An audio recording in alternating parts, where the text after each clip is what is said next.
Hi, my name is Joanna Thornhill. I am an interior stylist, writer and author. I work for a lot of commercial clients, creating photo shoot imagery and design concepts that they can use in their lookbooks, brochures, that kind of thing. I work as a trend forecaster for WGSN, global forecasting agency, and as I say, I've written 3 books, the latest of which is The New Mindful Home and How to Make It Yours.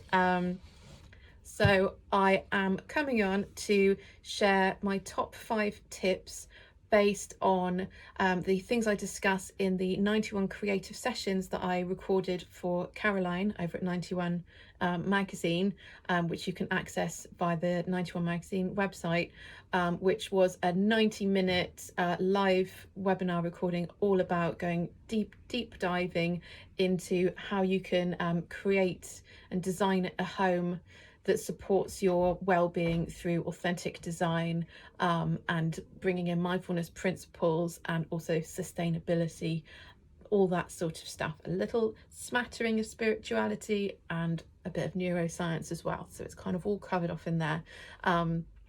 So I've used a lot of the research and topics that I discuss in the New Mindful Home to form this course and this workshop, and being able to present it in this way just helps me to help make it more practical and give you sort of actual tips and steps to follow, using sort of a linear process. The book has lots of information in it, but it's a bit more dip in and dive into different bits. So this is kind of just presented in a slightly different format. So if you have read my book, I still think it's really worthwhile having a listen to the course as well.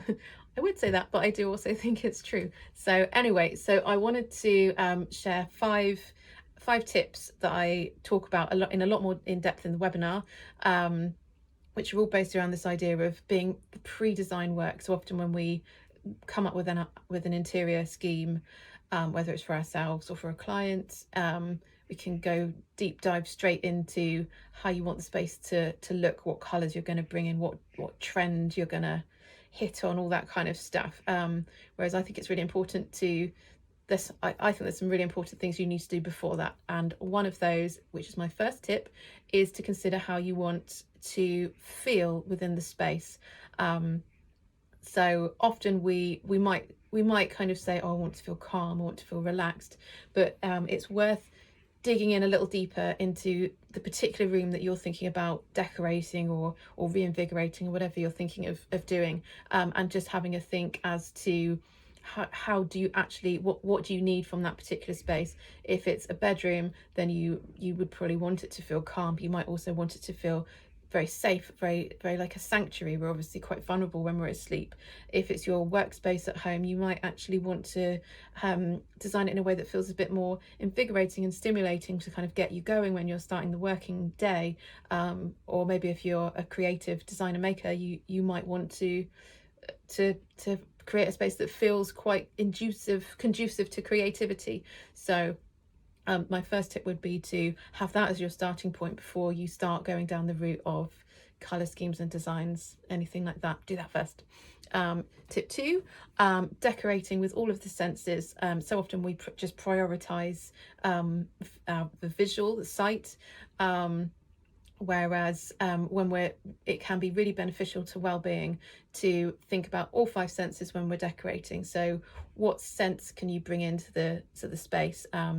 How can you use essential oils, diffusers, candles, all that kind of stuff to evoke different moods and feelings? That's something that's especially useful to do using pure essential oils rather than synthetic fragrances, and that's also better for the planet as well. So that's so one example. In terms of touch, you might want to think about different textiles you could bring into the space, and ideally natural materials which we as humans respond to better. So bringing in, for example, natural linens, wools, jute rugs, that kind of thing. Anything to bring in more of a tactile, natural inspired material into the home. Wood as well is obviously one really great one. not only is that, not only do we respond better to natural materials, but they can feel very comforting to us in the same way that, you know, if you imagine cozying up in a lovely warm blanket, it's really important to have those elements around us to help us feel secure and to help. They can even help bring down anxiety levels if you're feeling particularly stressed. So it's not just purely comfort, it's also doing stuff kind of to your subconscious without necessarily you realizing. And tip 3, it's colour.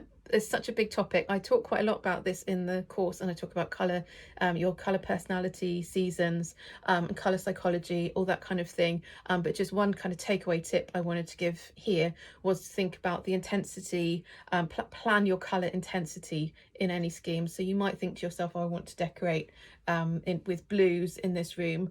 Blues are often considered, and they are generally speaking, a very calming, soothing colour, but depending on how strong and saturated you go with that colour, it can give you quite a different feeling. So if you imagine being in a room that's sort of vibrant cobalt blue, really, really bright, intense cobalt blue, and then think about being in a room that's kind of a very soft, kind of almost dove grey type of blue. They're both blue, they're both going to have calming benefits, but they're both going to feel very different from each other. So think about the tone and the intensity of the colours that you are considering in your scheme as much as the colours in of themselves.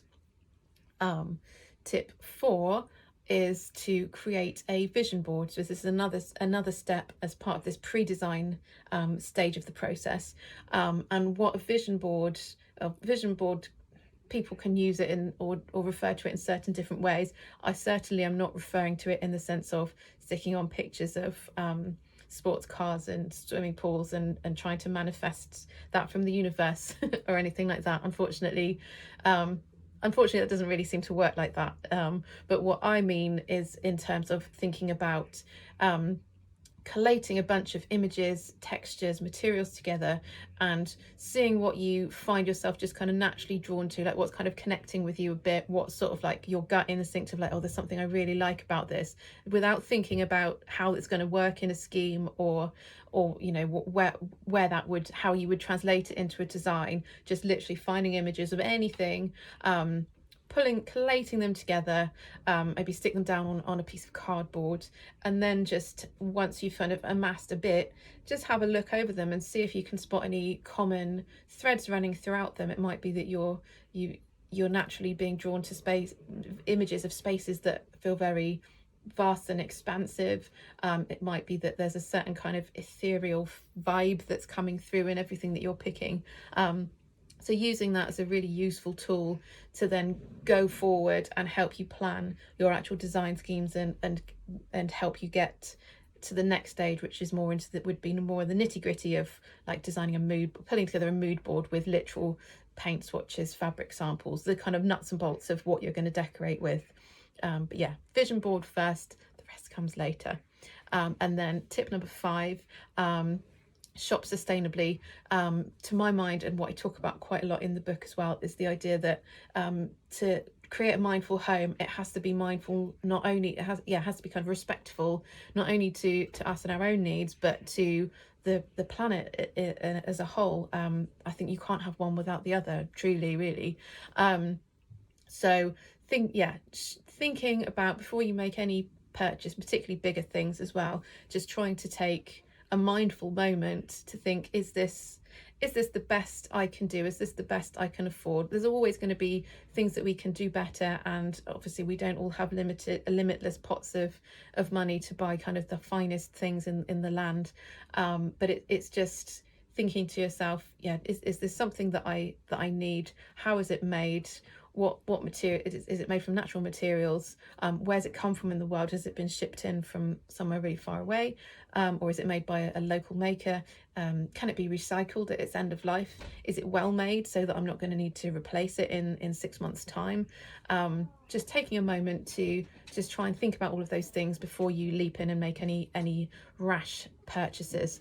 One really useful website to look out, or sort of a movement to look out for, is 1% for the Planet, which is essentially brands and makers who sign up to this 1% for the Planet pledge. It means they're going to be donating 1% of their gross profit each year to environmental charitable causes. So just looking at little things like that that you can do to just be a bit more sustainable in your shopping. So those are all my 5 tips. I talk about all of these on the course and lots more besides. I'm going into a lot more detail on it, sort of a full action-packed 90 minutes with a load of slides that you can download at the end. So yeah, do head over to 91 Magazine's creative sessions and look out for that.